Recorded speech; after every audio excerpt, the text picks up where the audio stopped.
We live, we live, we live. Oh yeah, I'm feeling that good. Hold on. Pointers in the paddock, get my piece. I'm pushing P.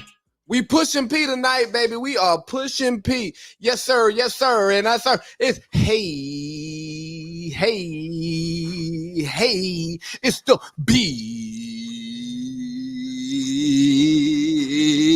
baby, and I'm back, and I'm capital P. I write the president, count presidents. pushing P. I'm pushing P. I really want to know what is pushing P. I got these glasses on right now. I'm feeling good. I got my chains on, you know what I'm saying? Cause I keep that thing on me like a like a policeman. Keep that thing on me like I'm in the infantry. Keep that yada mean on me like the dope man. I'm joking. I'm a law-abiding citizen. I'm just a humble podcast who likes to talk a little bit of noise. But we out here pushing P, man. And I want to know, what is pushing P? I'm getting a little bit older, and I try to keep up with the young lingo. Like, oh, that's cap. Okay, that means you're like lying or you're making some stuff up. Got it. I can't even think of any more young people talk, but pushing P, like, player. You just can't say player. So you pushing player. That don't really make sense. Cause I think pushing P, I think pushing pounds. But if you say that's P, I go, okay, that makes sense. That player, you know what I'm saying? That pimping. But look here. I'm not going to beat y'all young people up. I'm not going to beat y'all young people up for being young. I'm going to embrace what y'all are doing. And as y'all do it, man, just keep me in the loop. But you know what? I'm using the wrong microphone. No, I'm not. I'm good. We're good. We good. Okay, but yeah, I'm not going to stop y'all from doing what y'all doing. I just want y'all to keep pushing P out here as long as it's legal. As long as it's the right thing to do. Because I'm going to keep pushing pods out here. Because Big Baby pushing P. I'm pushing P. I'm pushing pods. You know?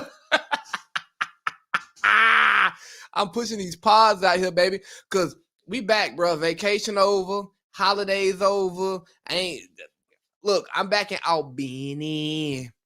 I'm gonna be in the Benny, and I'm gonna be pushing P. I'm gonna be pushing pods. You know what I'm saying? Like, I don't even know what Future, Gun, and Thug even said in that song. They wasn't saying pushing P, but I'm gonna tell you what we doing. We pushing P over here. We pushing pods because it's the big baby. And them my draws. So let me take these glasses off because I'm not Goldmouth Tommy. Shout out to Goldmouth Tommy, and shot o'clock. We don't do shots around here. We drink Bill. But I have a dream that one day on the red hills of Georgia, sons of former slaves and sons of former slave owners will be able to sit down together as brothers and sisters. I have a dream today. I have a dream that my four little children will one day live in a nation where they will not be judged by the color of their skin, but by the content of their character. I have a dream today. We hold these truths to be self-evident that all men are created equal. And in the wake of MLK Day, I'm 2 days late. Sorry, I was pushing P. I couldn't make it to pod about Dr. King on MLK Day, but it's okay. It's MLK week. For me, it's MLK life because I'm all about creating equality for everybody, right? That's what I'm here to do. And so I want to talk about Dr. King's life. But before I talk about Dr. King's life, right, I want to talk about some of the after effects of what Dr. King has done. I want to talk about the role model that he's been to so many people, because hey, everybody ain't gotta love him. You don't have to. You don't have to agree with him. I don't care what you look like. I don't care who you are. But here's what I'm going to tell you. He was a hell of an example. Heck of an example. We 4 minutes in, 4:30 in. Okay, I can curse a little bit, not too much because of where I'm going next, right? But what I think that Dr. King did was he looked for decisions, not discussions. Now, he created discussions, and from those discussions, he was looking for a decision, right? Because you can't, what good is a discussion without a decision? Now, I've had some discussions. Many discussions, long discussions, good discussions, bad discussions. And a lot of the bad discussions didn't have a decision that came along with it, right? And so often, what I see in this fight for racial justice is we will have the discussion. Oh, boy, we will talk about it. But we won't get a decision. It's like, hey, let's talk about it. Let's talk about race. Let's talk about race more. Well, okay, we can talk about it, but let's fix it. Let's fix the problem. Now, my good friend, Candace Lovelace is over at Princeton. Yeah, Ivy League. Yeah, I got friends in the Ivy League. Yeah, you're right. Yeah, I'm from Cartersville. It don't matter. I've got friends in high places. Yes, sir. But anyways, I got a good friend.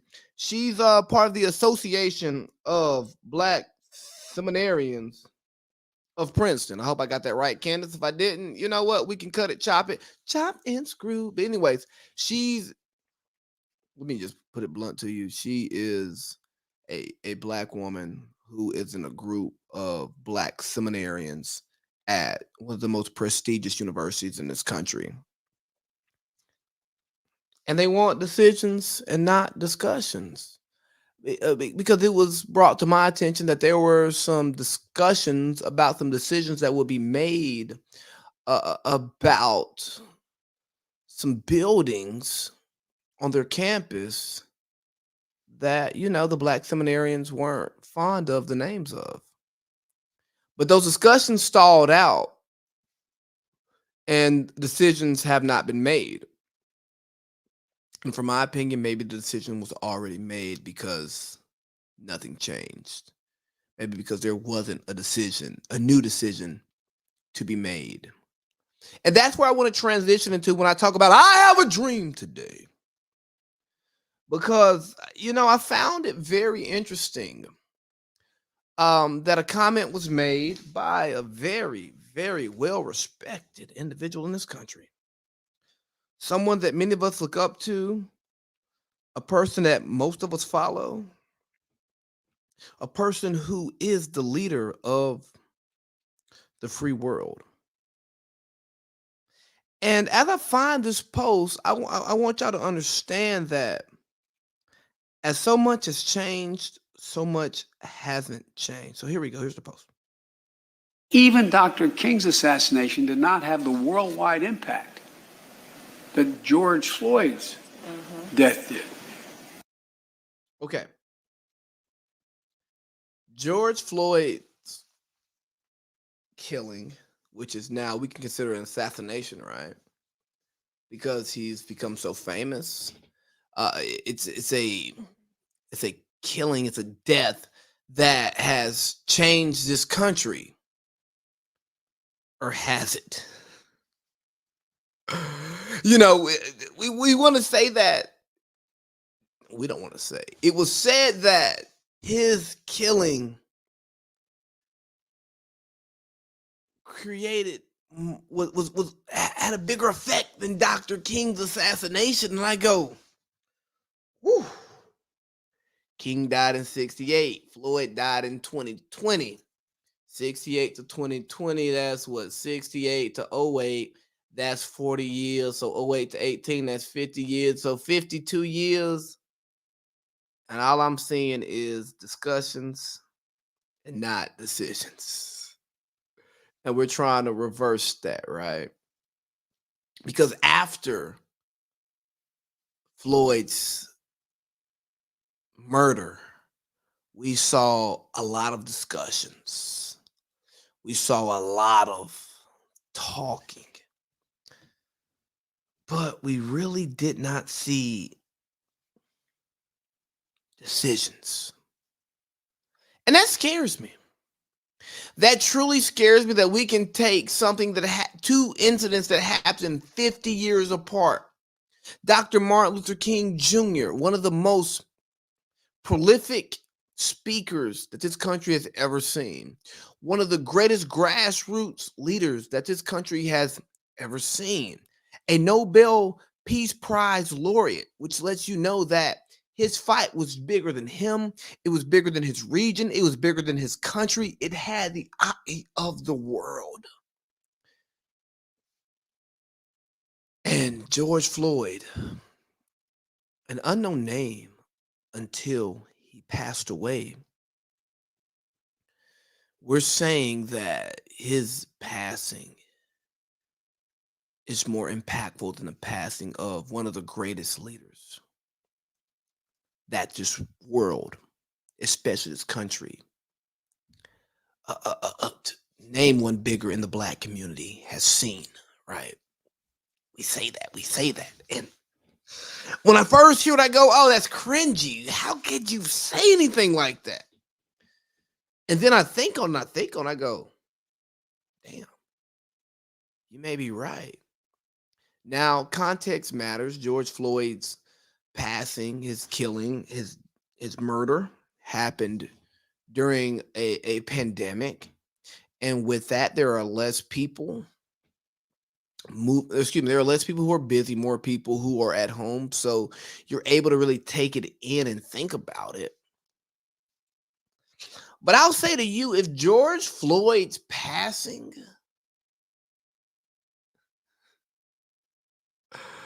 was more impactful than Dr. King's assassination, because when you talk about Dr. King's assassination, you have to talk about Dr. King's life.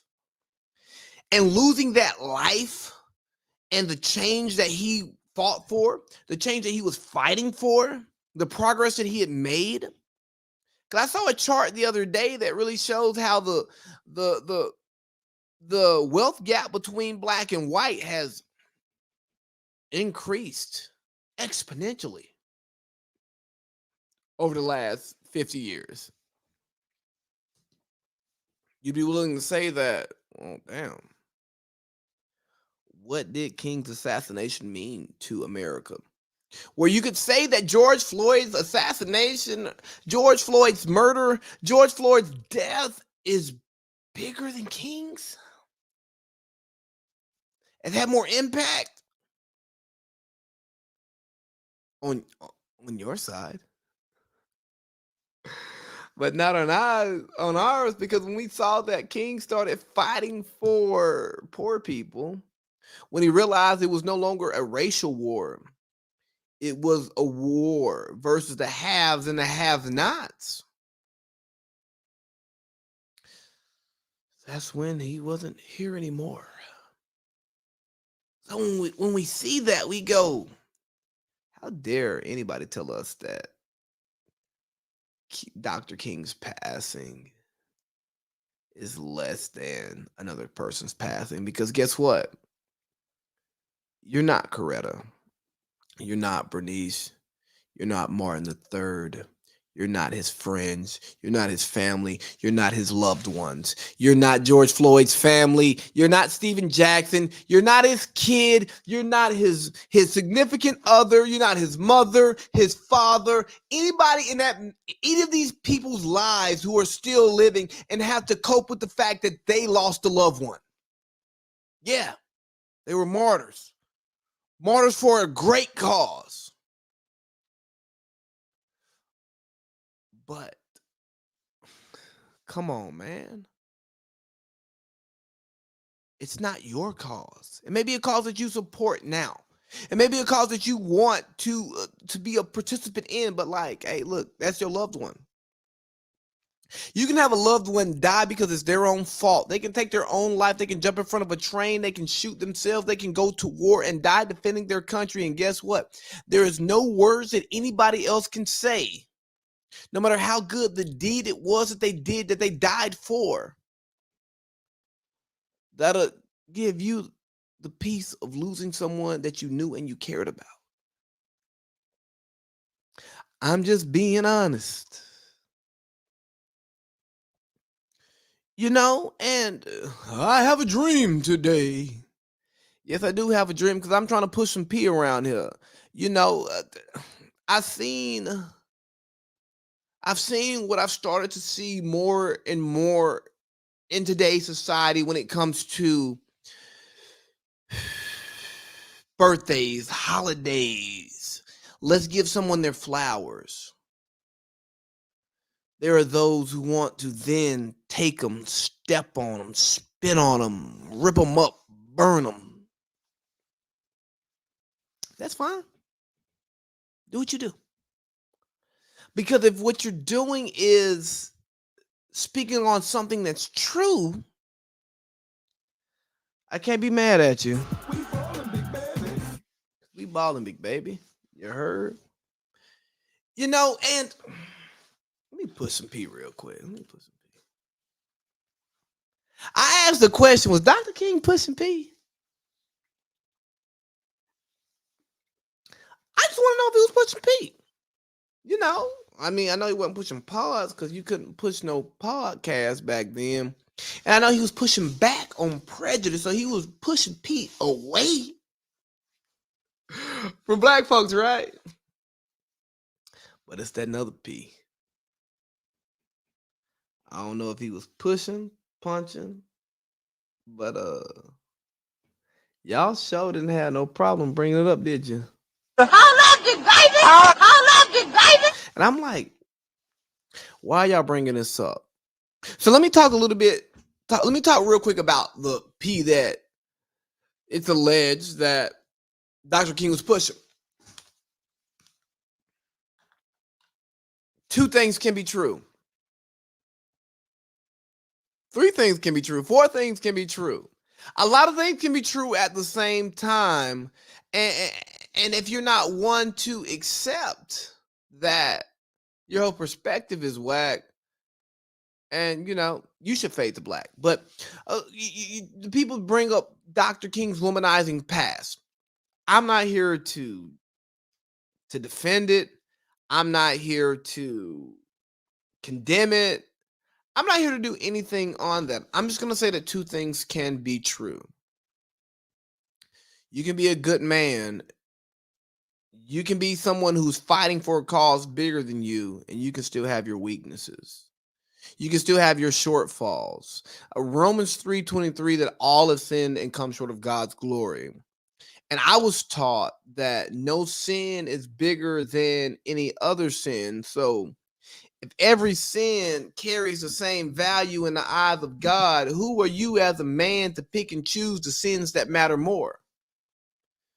Now, we can talk about how that works in our legal system where we pick and choose the crimes that matter more, the offenses against society, right, that affect us more than others. I'm not going to argue that because some things, hey, look here. If you're a thief, I don't need you off the streets forever. But if you're a pedophilic murderer, you got to go. I don't want to see you ever again. I'm afraid of you. But even still, I also have a certain spot in my heart that says that, you know, everyone can be reformed under the right circumstances. Yeah, I'm anti-death penalty today.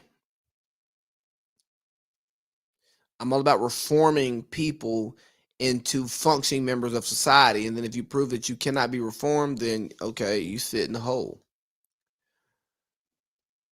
You know what I mean? So one thing I think we miss is we get so caught up on elevating people and instead of actions. Because here's what happens when you elevate people and not the actions that they do, you get disappointed when they come back down to earth, because guess what? All have sinned and come short of God's glory. We all are human. We're not God. We're not deities. We are humans. And because we are humans, we are subject to temptation. We are subject to mistakes. We are subject to sin because we are going to sin and sin and sin and sin again. And guess what? Luckily, we don't have a guy that's like Eric Cartman, because Eric Cartman's like Squeegers and gang him.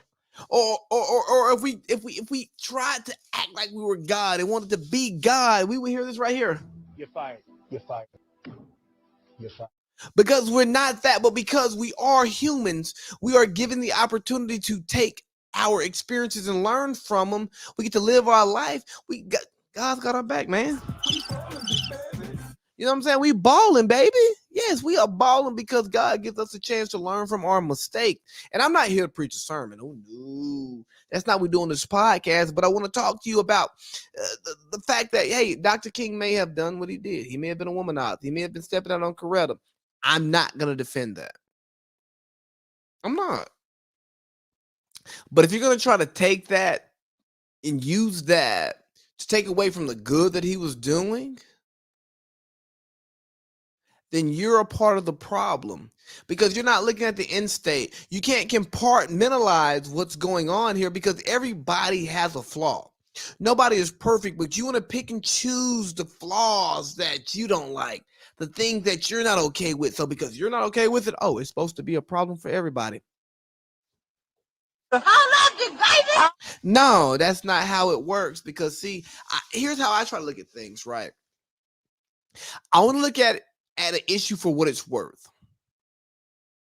What was good? What was bad? What was the plan? What was the goal? And how did we get there? So if the goal was to fight for freedom for people who look like me, and he fought a hard fight, and he made progress, that would matter. That's what matters to me. Now, if his wife wants to say that, yeah, man, he was a great activist. He was a great preacher. He was a terrible husband. She's the only one who's married to him, so she can say that. But it's not for you or me or anybody else to say that. And for those who want to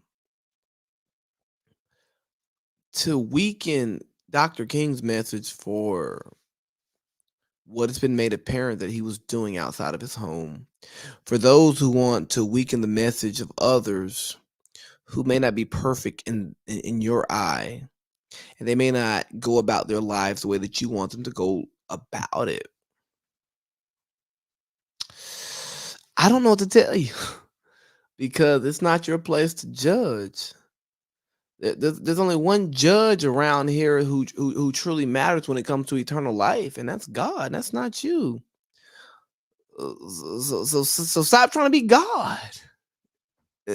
You know, and that takes me to one of my next topics. Let me put my glasses back on. I got to be real cool when I talk about Michael Todd because because the famous, maybe infamous, it depends on who you ask, preacher, Michael Todd. Oh boy, he was acting up this weekend. So let's play a little bit of what's going on. See it clearly yet, but you hit.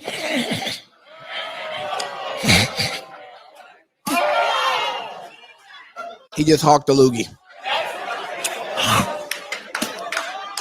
Another one. In the hoopty again? Yeah, because the vision I'm about to give you, it might get nasty. Real nasty. He's wiping spit on his brother's eyes right now. Loogie. And do you hear and see? It got on his lip. It got on the side of his face and it was dangling. Now, obviously, he caught flack for wiping his nasty ass spit on his brother's face. But let's listen to his apology. Hey, what's going on, everybody? I hope you're having an amazing Monday. I just want to acknowledge what happened yesterday when the spit hit the fan. I watched it back and it was disgusting. Like, that was gross. I want to validate everybody's feelings. That was a distraction to what I was really trying to do. I was really trying to make the word come alive and for people to see the story. But yesterday it got too live, and I own that. And I just want to make sure people know that we want to help people. We want people to see Jesus. We want people to feel loved. We want people who are desperate to be able to find hope. And I'm passionate about that, so much so that I try to do extreme things to help people get it. And yesterday it crossed the line. So I love you guys. I appreciate everybody that's been praying for us and sending us messages. And to anybody who just saw that 3-minute clip, I really encourage you to go back and watch the whole message. There's some truth and some life in there that could potentially change your whole life. Yeah. Let me tell you about some truth and some whole life in there that I'll never find out because I don't want to go watch that message. How about that one, preacher? You understand what I'm saying? Like, hold on, you took yo, and you wiped it on somebody's face because you were trying to impersonate what Jesus did when he took his spit and he wiped it on the blind man's face and he gave him vision. And what y'all didn't hear is, you know what? Hold on, let me go back to this so y'all can hear it. Y'all can hear this. No, I don't want. Jesus spit on that man. He was blind and then he could see. For my brother who I love and honor so much, I just called him. He was bald before I spit on him and he's still bald today. So no miracle here. And Yeah. You know why there's no miracle? Because you're not Jesus. Stop trying to be God. You know what I mean? Like, what? Bro, some of these preachers kill me. Some of these preachers kill me. They kill me because it's like you are here to deliver the word of God. You are not here to be God. You are here to be his voice for those who can't hear his voice the right way.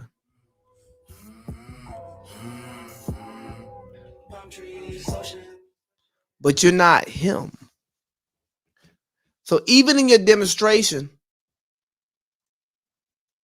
if you thinking that we're going to retain you saying that when God makes a change in your life,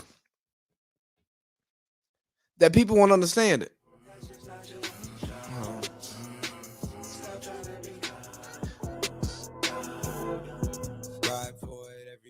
Stop trying to be God because guess what? You can't do God like God do it because you ain't God. You understand what I'm saying? You think I did what I'm saying because like, hey, bro, like I get what you're trying to do. You're trying to go, this is crazy. Rubbing spit on somebody's eyes is gonna like change their life. To the outside, it looks crazy, but when you have the powers of God, when you're Jesus to Christ, when you're the Father, the Son, or the Holy Ghost, whichever of the three of the Trinity that you choose to be, I believe in. When you become one of them, when you start doing the stuff that they do, it's a little bit different. No one man should have all that power. Michael Todd, you ain't got none of that power, so you should stop acting like you have it because even in your demonstration of what you were trying to do, you lost everybody because you were trying to be God. You thought that people was actually going to sit there and receive that because guess what? I assume you got a bunch of yes men. Your pulpit ain't really built with some thorough guys who are scared to like get fired from that job. Who may actually want to preach every now and then because I mean you ain't skipping a Sunday. You know, you get what I'm saying? And I used to watch Michael Todd every week. And I ain't talking about Michael Todd Dean. I ain't talking about Michael Todd Dean. I'm a son of the king. No. I'm talking about the Oklahoma Michael Todd. This preacher who be out there in big chains and veneers looking like. You know what I'm saying? And here's my problem with him because, bro, you know good and damn well. You can't put no spit on nobody's face, boy. I wish you would wipe your spit on my eyes, boy. Yours stop working. Boy, the thing be swole shut. It's gonna be some laying hands and speaking in tongues, boy. And them guys. Come on now.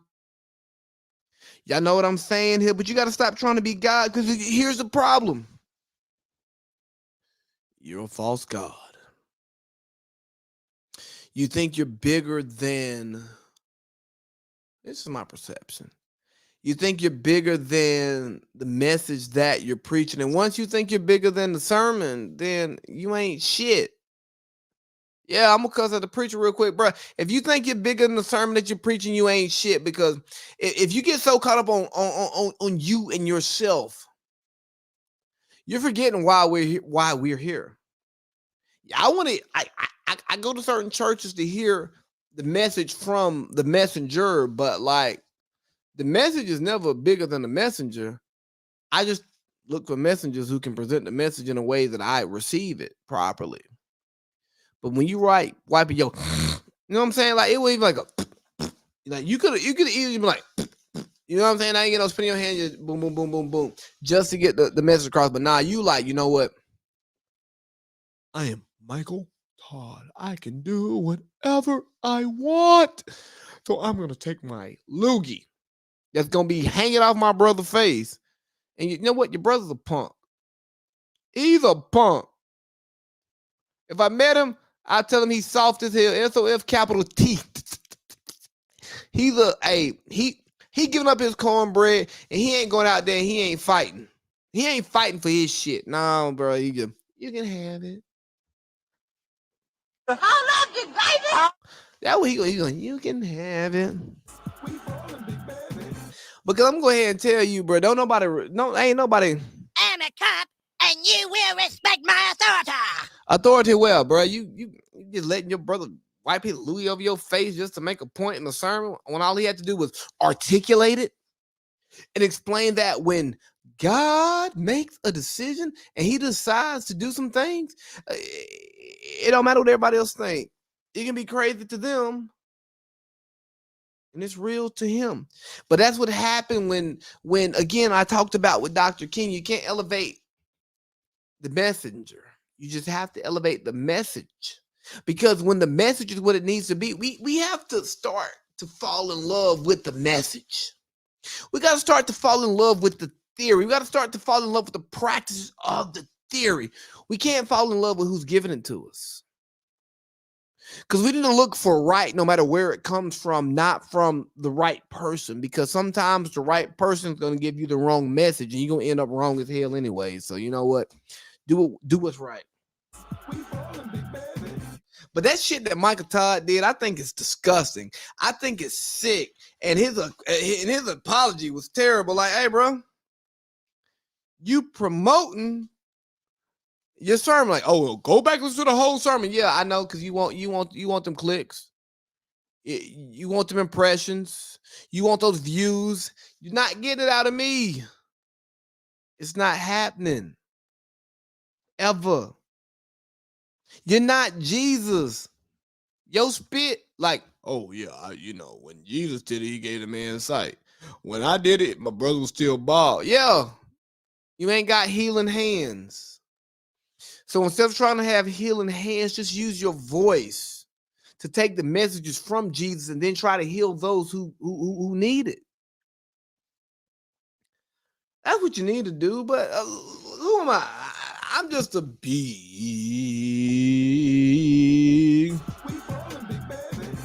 But look, Michael Todd, I'm done with you. Let's talk a little bit about self-care. Let me go to Instagram, find this post, because all of my stuff comes from a lot of posts from Instagram, and I think this one really it tugged at my heartstrings. I love you, baby. I love you, baby. We cannot self-care our way out of a broken system. We cannot self-care our way out of a broken system. And that's the thing. If you feel like the system for self-care is broken, there's not a bit of self-care that you can do that's going to get you to the place that you want to be. Now, don't get me wrong. Like, it can help improve your life, but you're operating in certain parameters. Like, you know what I mean? Like, if you got a Murcielago, you rather take it on an Autobahn than take it on like a city highway, not city highway, but like in a city where like main street where you're stuck in traffic. Like, sure, you can take it down Rodeo Drive. You're not going to maximize its speed, but you may maximize its value because of the people who see you in it. But like, if you're there to maximize the speed, you want to like get out on the open road and let the thing ride. Like, get on the 15, hit it to Vegas. When you get past Barstow, ain't no police. And you want to just get out driving and you out there cruising. But let's read the caption on this because I think we can't really talk about the post without the caption. Drop a still faith if you're tired of being told to care for yourself when your job is literally making it impossible. Listen, I encourage people to invest time in self-care, but how many bubble baths can we take when we are being forced to operate at 120% while attempting to survive a global pandemic? I reject the notion that if teachers aren't doing well, it's a personal failing. We are told to work while sick for a job that doesn't even pay us enough to live comfortably. It's not on us to dig ourselves out of a hole. It's their jobs to stop burying us. Teachers across the country are getting fed up and pushing back. No job is worth our health, and we are worth much more than any job. In a perfect world, there's not much that I disagree with this post. In a perfect world, people are truly valued for who they are. But we don't live in a perfect world. We live in a real world where you're not valued for who you are, you're valued for what you do. And society places a value on your contribution to society. And when you live in a capitalist economy, guess what? Your value is not nearly as high as it may be. Let me take it back. Your value is not as nearly as high as the results that you yield because your personal results as a teacher will never reach those results of those who actually generate money, even if you are responsible for many who generate money. Because if you are responsible for that, then you have to find a way to monetize how to do that. So let's talk about self-care because, I'm out here pushing P. Big baby out here pushing P. And was Dr. King pushing P? I'm kidding. But anyways, so when we talk about this, right, we got to think about this a lot. Let's go back to the original post. No, I don't care about a comment. We cannot self-care our way out of broken systems.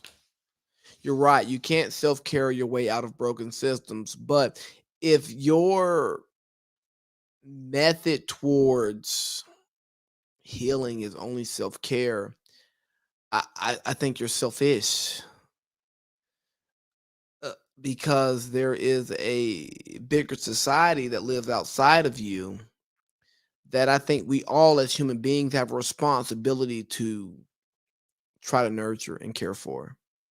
Now, I'm not asking everybody to have a national view, an international view towards caring for society, but at the least you can look at your community and see what you can do to improve your community. Oh, teacher, you're improving the community just by educating. But you knew the expectations of being an educator before you fell in love with it. All right, didn't you? I'm not hearing any pushback from that. So because you knew what it was required as an educator, you can't be mad when you're doing it and you don't like it because you can do something else. I really struggle with the self-care. We gotta focus on us, on me, on yes. I struggle with that, and my struggle with it is that we make a lot of decisions in life, and we have to live with the consequences of our decisions. And if you choose to work in an industry where you're going to be undervalued and you want to stay there, then that's a you problem. That's not a society problem. If you want to focus on your mental health, if you want to focus on your self-care, you better have a damn good insurance policy that can compensate you while you work on that.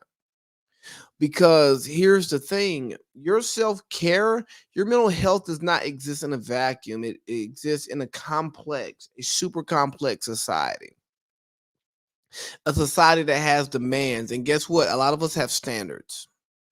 And when you have standards, a lot of times, like you having standards means that you need to make a certain amount of money. Let's be real. You need to make a certain amount of money to maintain those standards that you have. So when you have those standards and you want to maintain that same amount of money, you have to accept what comes along with that. I'm all about improving your mental health, right? But I'm also about improving yourself so that the things that stressed you out yesterday don't stress you out tomorrow. There are some that'll tell you that you shouldn't have to deal with that. You know what I mean? Because it's the world we live in. You should not have to deal with these issues. And I'm going to tell you, let's learn how to deal with the issues that come to your face.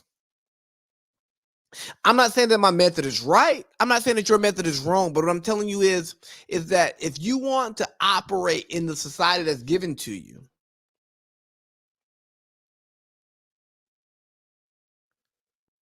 you've got to learn how to move and shake. Because here's the thing. You have two options. Break the system or survive in it. But the thing is that the system that you want to break, you're probably not going to break it. And I'm not saying that to tell you to try to break it, because look, I hate rules. I hate constraints. I hate boundaries. I hate all of that stuff, right? I want to push the envelope. I want to create a space where people can be the best him or her that they can be. They can be the best person that they know how to be. And guess what? When you do that, you can't color in the lines. I don't believe I've never colored in the lines. Even when I tried to color in the lines, I couldn't. I just couldn't get that shit right. So when it comes to this right here, like, oh yeah, self-care. Yeah, you got to care for yourself. But part of caring for yourself is setting yourself up for success in the context, in the society that you're living in. And if the only way that you know how to care for yourself is in a perfect world, you set yourself up for perfect imperfection. You set yourself up for perfect failure. Because here's what's not happening. I promise you this ain't happening. There's not people out here telling you that, oh God, yeah, do it for you. Look out for yourself. Yes, it's okay. They're not telling you that that's not going to pay your fucking bills. They're not telling you that, hey, guess what? You are not God. So stop trying to be God. You are not the dictator. You are not the monarch. So just because you feel a certain way about the way things go, that does not mean that that's the way the world goes. That's not to mean the way that your world goes. And because your world doesn't go that way, it does not. You have to learn how to deal in the world that you're in until you can make the world yours, or you can create the circumstances that appeal to what you're looking for, that appeal to your desires. You got to conform and fight. And by conform and fight, I mean ensure that your rent's getting paid, your bills are getting paid, but then you're fighting for what you want. Yeah. See, that's the thing about this self-care. Caring for yourself is making sure that you can be cared for. It's not just, oh, pedicures, oh, wine, oh, reading books. Now, self-care is busting your ass out of a job that you don't like because you got to take care of yourself and your kids, or your family, or your mama, or just you. Yeah, that's self-care too. There's some painful parts of self-care. Just like when you have to look in the mirror and look at your flaws and try to make yourself a better human being, that's self-care. Yeah, that's self-care. They're saying, hey, I'm fucked up. I need to get fixed. There's no difference than saying that, hey, my bill's fucked up. They got to get fixed. So I got to take this job that I don't like. Some won't tell you that, but I will. You know why? Because I'm the big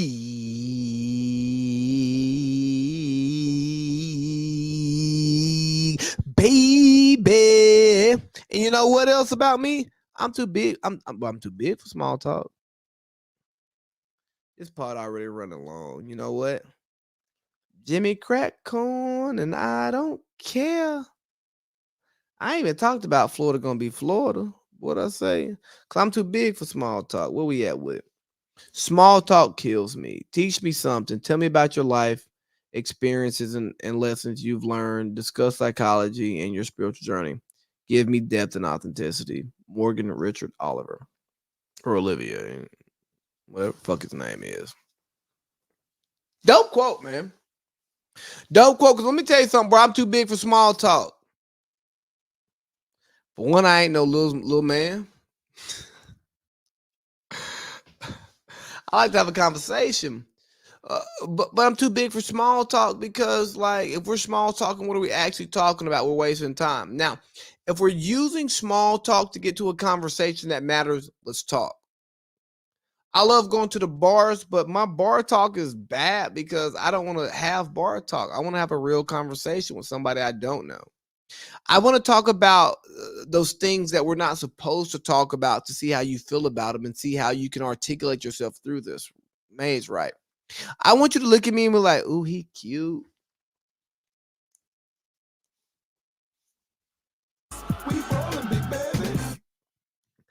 And then I say something you don't like, but then you still want to maneuver around that. You know what I mean? And I'm not saying you to a specific person. I'm just speaking in general, right? I want to have a conversation with somebody who is politically different from me, and then put something out there that they're not gonna like, and then we can have a conversation about it, and then find our common ground. I really believe in cleaning out the house before we move in. And what that means is I want to create some drama. I want to create some discourse. I want to create some controversy before I like you. Because if I can't argue with you, what are we doing here? But I'm too big for small talk because come talk to me about how was your day.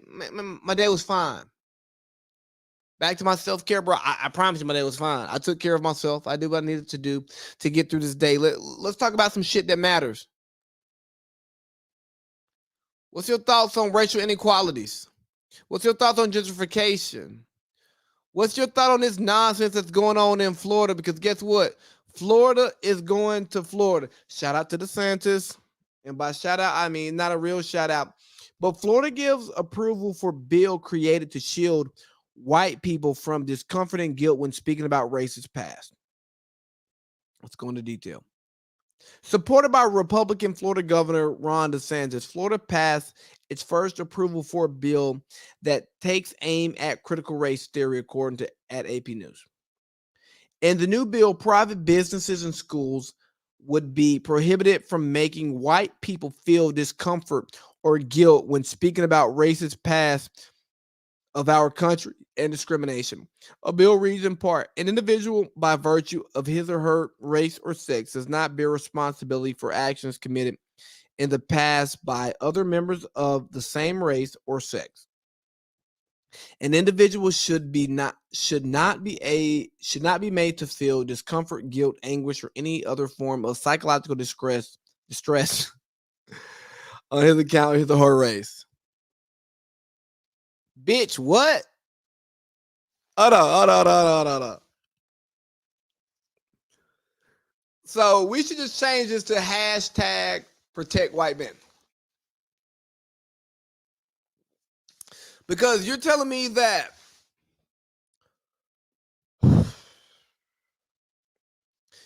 you can make a law that describes people. So let me take these glasses off. You can describe a law. You can make a law that talks about people's feelings, something that there is no objective way to gauge, right? No objective. There's not an objective way to gauge feelings, but my feelings don't matter. My results don't matter. My life doesn't matter. You understand what I'm saying? Do you not understand how crazy this is that you even want to put this in the law that, oh, you can't hurt white people's feelings? I ain't got beef with white people, man. Look, I got George Costanza on my wall. There we go. You know what I mean? Like, come on, bro. Let's stop it. Ooh, I just said I had a black friend. but like, are you serious right now? You gonna sit here and tell me that we can't make white people feel bad by speaking about the discrimination that we've gone through as non-white people? Man, fuck Florida. That's some fuck shit. Like, let's be honest, bro. Like let's really be honest about this thing right here. Instead of trying to create a space where those who have been marginalized can actually feel equal, what we're going to do is we're going to continue to support those who, like, you know what? It makes me feel bad when I get said, you condone slavery, you have white privilege. Well, I mean, yes, I have white privilege. I didn't ask for it. It was given to me, and they get it. I'm not going to turn it down. I don't blame you. But when I say that you've been set up for success better than I have because of your grandparents' life, which is true, I can't say that anymore. I can't have an honest conversation about how race plays a role in our lives in America. I can't have an honest conversation about how classism has a role in our lives in America. Me or a woman can't have a conversation about how sex, gender plays a role in their life in America. So I guess here's what we've done. We've made these history books that create his story and not the story. And because we've now learned his story or our story, and we don't like your story, and we're pushing back on it, you want to tell me that, oh God, oh no, you can't do this no more. Oh, no, Florida, we gonna silence you. You talk about you talk about the conservatives wanting to conserve the rights. This is a direct attack on free speech. Now you're telling the teachers they can't teach what is true because of how it makes somebody feel. How the hell do you think it made me feel when we talked about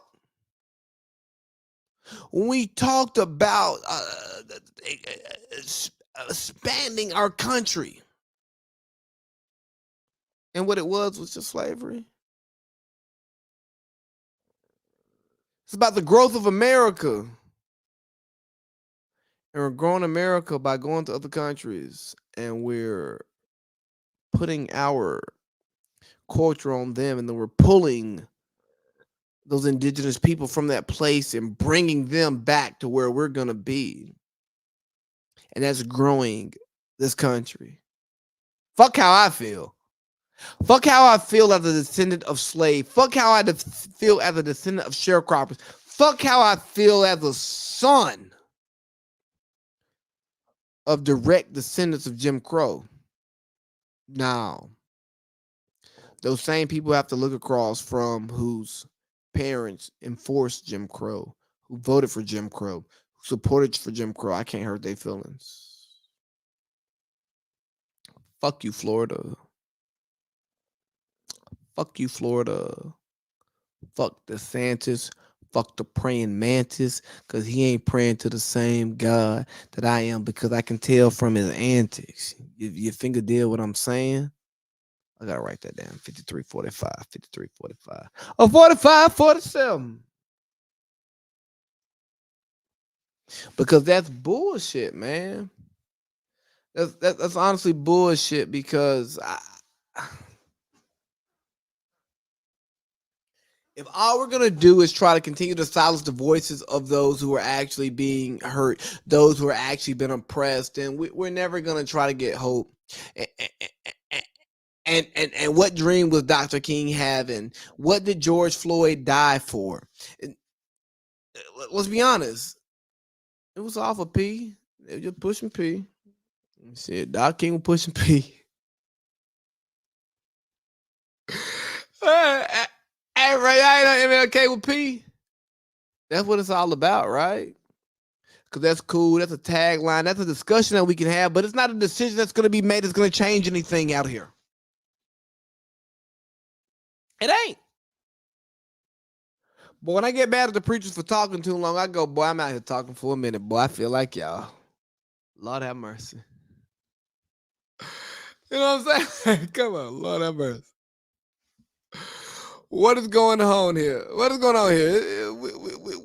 P is more important than people. We really pushing people around. Yeah, that's pushing people. We pushing the people around.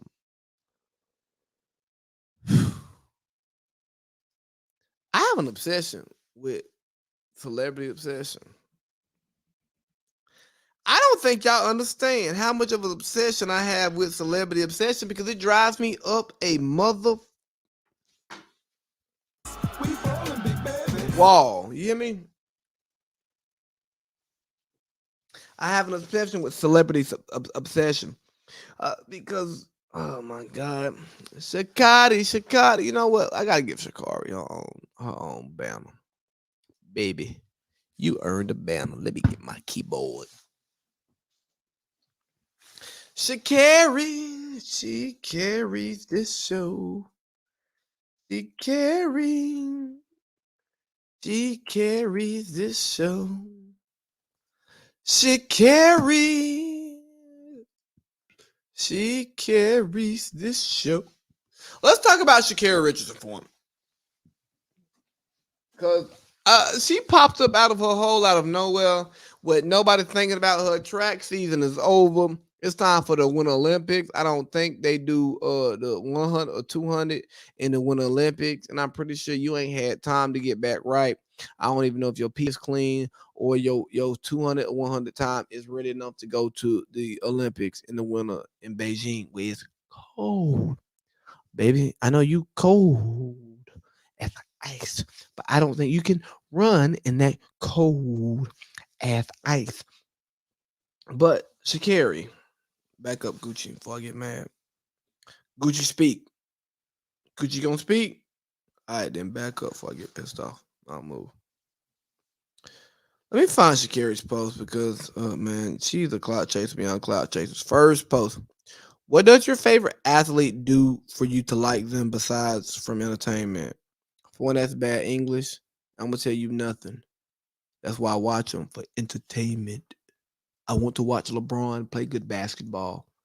I don't care what he does after that. Because, again, I can separate the artist from the art. As long as LeBron play good basketball when I watch, he good. As long as Bill Cosby make good shows, yeah, I'm good. Me personally. Now, I want the legal system to deal with him, but I'm not the legal system, so I'm not going to deal with that. R. Kelly, it seems like you're ready. Yeah. If that temperature gets to rising, yeah. It's on him because it's hot on him. The way he been doing, lock his ass up, but that don't mean I don't. I separate the art from the artist, bro. Good music is good music, man. I don't know everybody's life. I don't know what they're doing. So look, I don't give a damn what an entertainer does when they're not entertaining. Go entertain.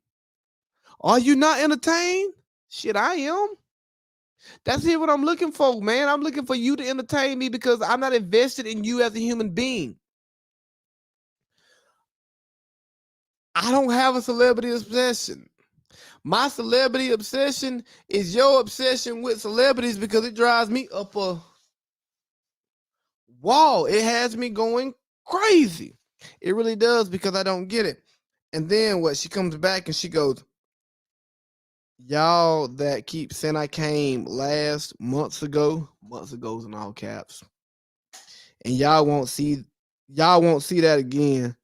But has your life changed since? Same place, right? I'm like, bro, what are you talking for? Why are the blogs picking this up? Like, why do we give a fuck about what you talking about? Because, like, yeah, you came in last in your last race. So, yeah, you was last time we saw you. And if somebody else is in last and they rate the last time you saw them, well, that's on them. That ain't what it got to do with you. Why you ain't trying to put people down? You not feel confident enough in yourself to just pick yourself up that you don't have to put other people down? Oh, you one of them. All right, now I understand it. Look here. I could joke with the jokiest, jokingest motherfuckers in the joking group. And I'll still write a better paper than the better writer in the whole school. Yeah, baby, that's me. I'm him. I do that. But when you start talking and stuff, it gets my blinders up. My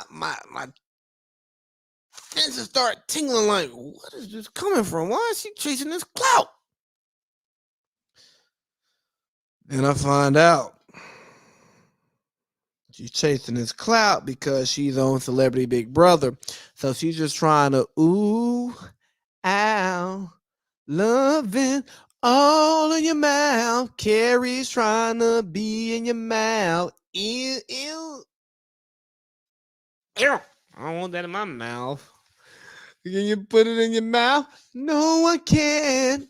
Cause like, bruh, you run track, Sha'Carri. Run fast. We'll see you every 4 years, and that's what it boils down to. Now, if you're gonna build yourself into a celebrity, because we know y'all do anything for clout, go for it. Just don't be sensitive when we talk shit about you, because I mean, you did finish last in that race. You got your ass kicked. We didn't make it up. It wasn't subjective. It was very objective. You know, they shot the gun, and that's when the race started. And then, like, y'all ran through the finish line, and then there were a lot of people who ran through that finish line before you, and you didn't make it through in the time that you wanted to because you wasn't fast enough. And see, you didn't get to go to the Olympics when your time was fast enough because your piss wasn't clean enough. You know what I'm saying? So it seems like you're just not doing enough to do the things that a runner that a track star will want to do to be the best runner or a track star that she could be. But don't be mad at me because I'm just a big baby. You know what I'm saying? Because what I see from you is, Sha'Carri, is that you want to blame everything on people like me because they call you out for the things that you do, and it's actually things that you do, but you don't want to stand on the things that you did because you want to be on the top of the lid. Now you want to win the race, but the problem is you've made decisions that some people would say made you a disgrace. I don't say you're a disgrace, but though there are some that might, because of your plight, because even when you run fast and you go first, or you get first, you end up last because your pee was bad and then you lost the race. The wordplay wasn't where it was supposed to be. It wasn't the best, but Sha'Carri, baby, just be better, and I hope you make a lot of money on Big Brother. Man, but back to my obsession with Celebrity Obsession, man. Let me tell you what, this shit drives me motherfucking crazy. Like, let's go back to some stuff that I saw. Amaretta the Great. I don't even know who you are, Amaretta the Great. The blogs pick you up, so I assume you're a celebrity because the blogs are picking you up. And she had this post. I can't believe folks this mad about some tattoos. This is crazy to me, especially because I always post my shit. And we got posts. Someone has to tell the truth. She will 100% regret this. Statistically, when you get a tat of someone, the person feels they can mess up and still own you. She got sick. She's dumb off dick. All right, whatever. She said he got my name 6 times, two in his face, 1 in his head. What we talking about again? And my face on his hand. Like, what's your combo? I'm confused. You thought you ate that.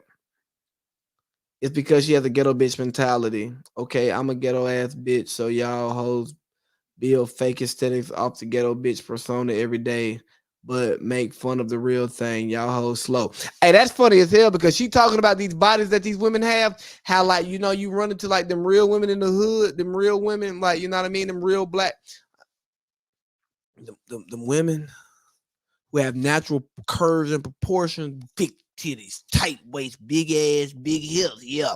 And now y'all just remaking that when y'all go to Dr. Miami. Cause you got to be baller meek, baby, to go to Dr. Miami. Yeah, she just saying, hey, bro, y'all trying to be us, so don't mad when we do the other stuff that's us that ain't y'all. But here's what I'm gonna tell y'all, bro. Why do y'all care about what she has tattooed on her? If she wants to put her man on her 6 times, Gucci 2 times, say it 2 times. You know what I'm saying? 6 God, Drake. You know what I'm saying? That's Drake's number.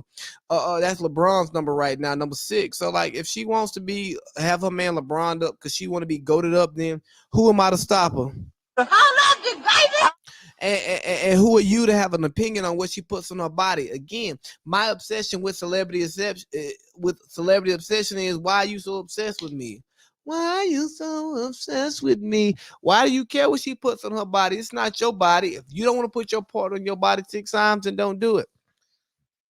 I don't have my partner on my body 6 times, but if I wanted to, I would do it. And if you had something to say about it, I'd tell you to kiss my ass and I can't say the other one. You fingernail what I'm saying? But it's my body, my choice. It's her body, her choice. So why do you care? Right? Why do you care? Like, we look at these celebrity pics, like these celebrity body pics, like, oh, are you feeling so-and-so's body? Pass or smash? Smash. Have you seen my track record? I'm not talking about me. I'm just saying me in general. Have you seen what I done smashed? You damn right I'll smash Lil Galore. Danny Lay. Miss Nikki, baby. Like, what do you mean smash or pass? When you out here smashing 4.5s with bad built bodies, thick ankles, cankles, capital P's, capital B's. You think about these body shapes I'm talking about. You know what I'm saying? Like, and you smashing them? Come on, bro. Stop it. You smashing trap queens? Let them hit the band down. All of that. Come on, bro. Why would you not smash somebody with a BBL and a tummy tuck and some fresh lip injections? Stop it, bro. Like, that's so crazy. Like, smash your pass. But if you walk up to me, you be like, yo, I smash you. Oh, that's sexual harassment. But we can talk about it all in the comments, bro. Hey, me too. Don't fuck with me. Me too. I can get you too. Big baby. Me too. I can get with you too. I'm not scared of you. What Bernie Mac said, I ain't. Hold on. Oh, no. I can't even play it short. Because, like, me too, I'm not scared of you. Because y'all want to pick and choose when y'all want to care about, when y'all want to be advocates for sexual assault. But then we want to say smash or pass, but then we want to knock somebody when they shoot a shot, right? What did Bernie Mac say? Hold on, we're gonna turn that all the way down during that advertisement, because boy, I tell you what, YouTube need to get on some of all these damn ads. What Bernie Mac say? Oh, there we go.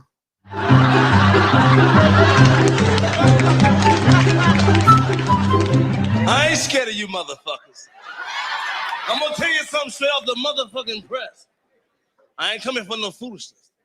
In New York, goddammit, y'all motherfucking women look good. Y'all like a bigger. So I'm not scared of you motherfuckers. I promise you, me too. I mean, run that shit back. I don't know what Max said. Coming for no foolishness. I ain't scared of you motherfuckers.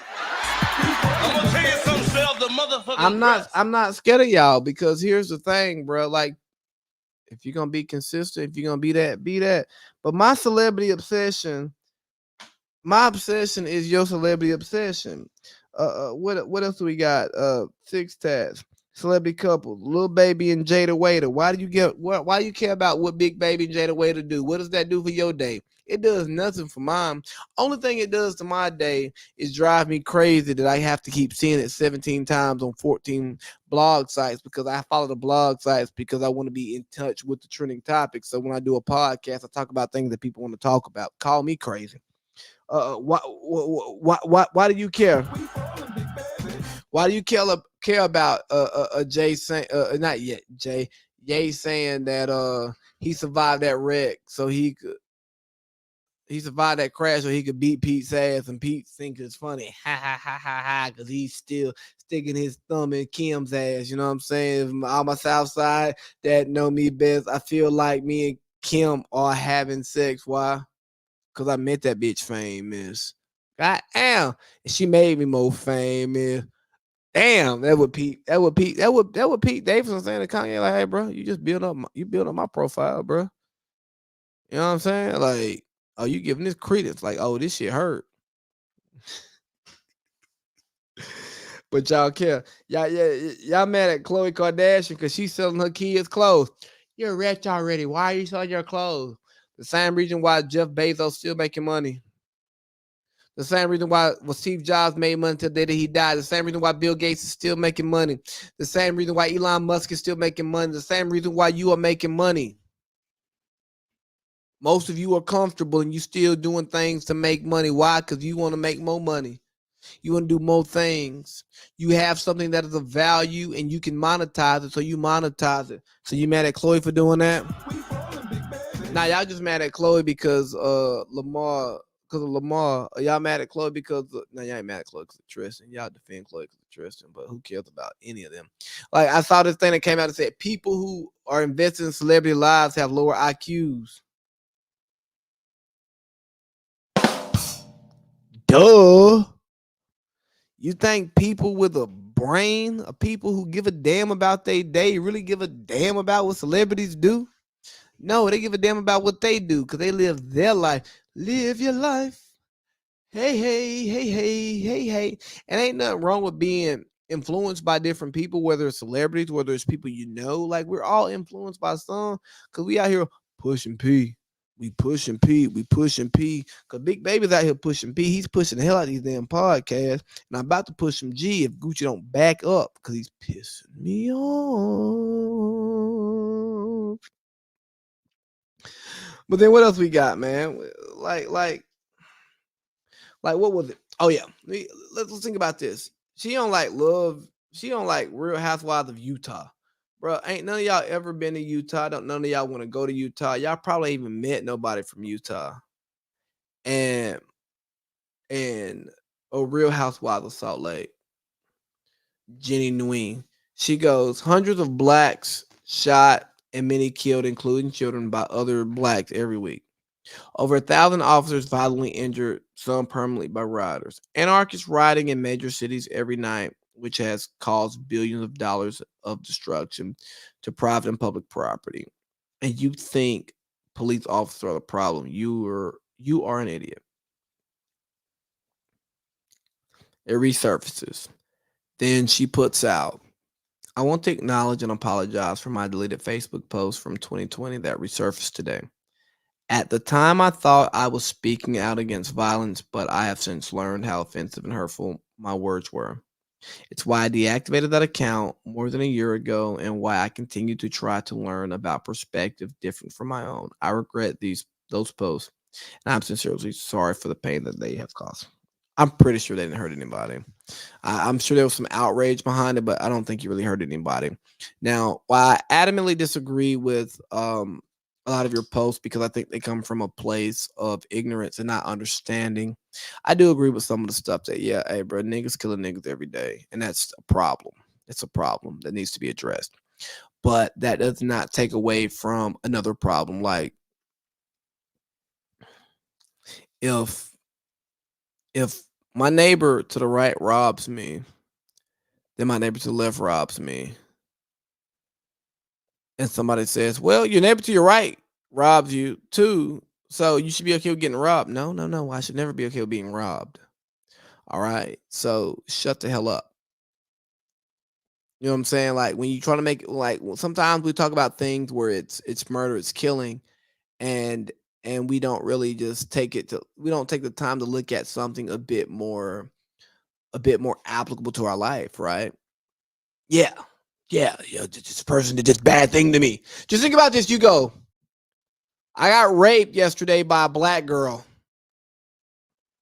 Or a black girl goes, I got raped by a black guy. I got raped by a black guy. I got raped by a black guy. 3 days, she says she got raped by a black guy. She got raped.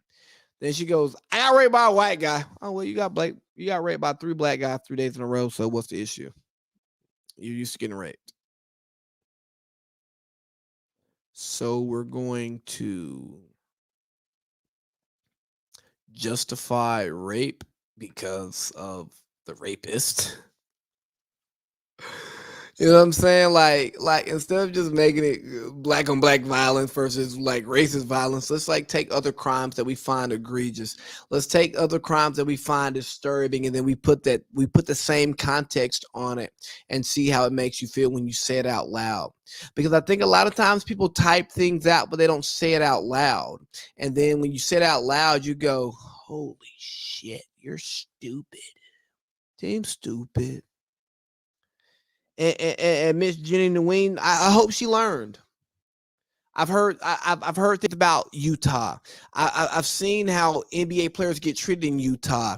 So you a true housewife of Utah? I assume you embrace the culture of Utah. And as far as I'm concerned, You're fired. You're Screw you guys, I'm going home. because I'm probably never ever going to Utah because I have no interest in being in Utah. And you know what? You can ta your ass on. You understand what I'm saying? But I hope that she is learning. Now, back to her post about acknowledging that she said this in 2020 and she has since learned. I hope so. I hope so.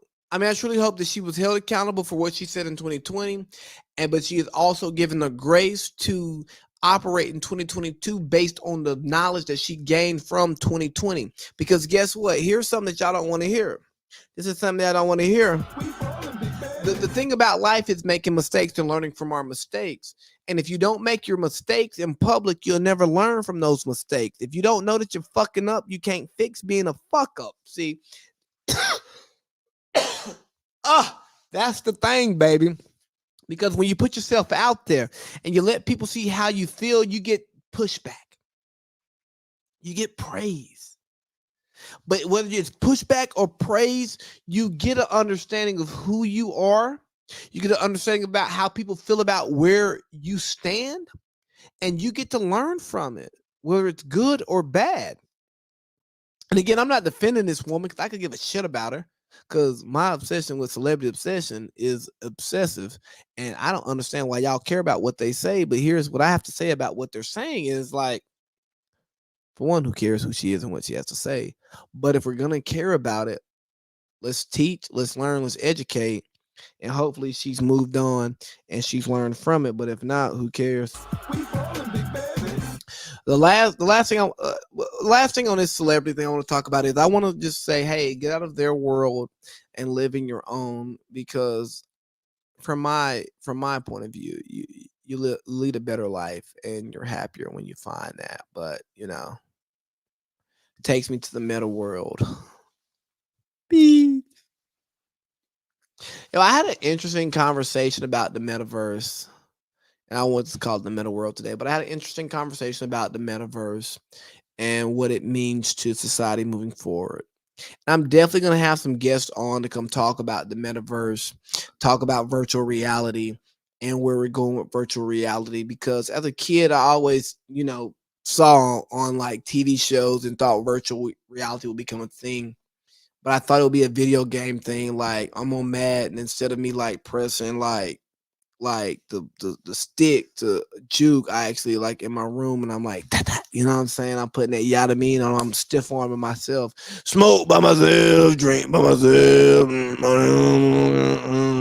for real. But nonetheless, I'm learning that virtual reality is actually going to become the reality for some people who don't like how they're living in reality, right? So they're going to escape to the metaverse to recreate themselves in a way that they see fit.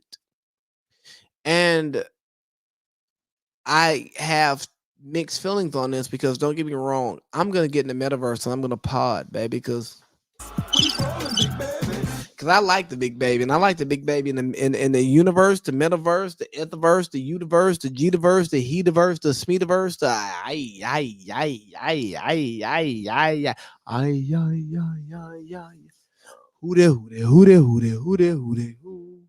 who that gonna come up in the metaverse and fuck with my crew? You know what I'm saying? But like I'm all about, if you about it, we about it, you know what I'm saying? Like, But the thing about all of this stuff is that I'm afraid of what it's gonna mean to so many people. It's kind of like the transfer portal, like where you can find the best situation for you, but what you don't understand is you can create the best situation for you by fighting through the difficulties that you go through in the situation that you're in. Like there's something to be said about overcoming obstacles. There's something to be said about beating adversity. And I think the metaverse is going to have so many people. It's going to further isolate our society from one another. People are going to live in the metaverse, and they're going to treat the metaverse like it's the universe. And hopefully after we go through this metaverse, we make some money. I'm trying to make some out of the metaverse, that when society comes back around again, that we live in a universe. Because as much as the meta world is cool, as much as like, oh, I can be in Dubai and guess what, bro? Sand don't feel the same on the computer as it do in your feet.